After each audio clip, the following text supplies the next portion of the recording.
Question number 16.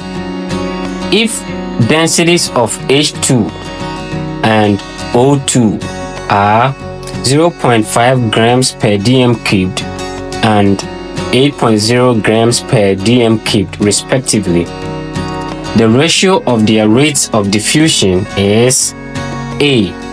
1:1, B. 16:1, C. 8:1, D. 4:1.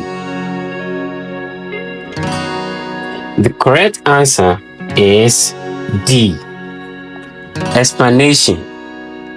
Graham's law, the rate is proportional to 1 divided by the square root of the densities.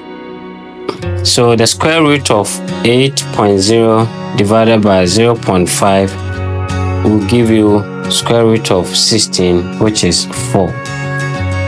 So hydrogen diffuses 4 times faster than oxygen.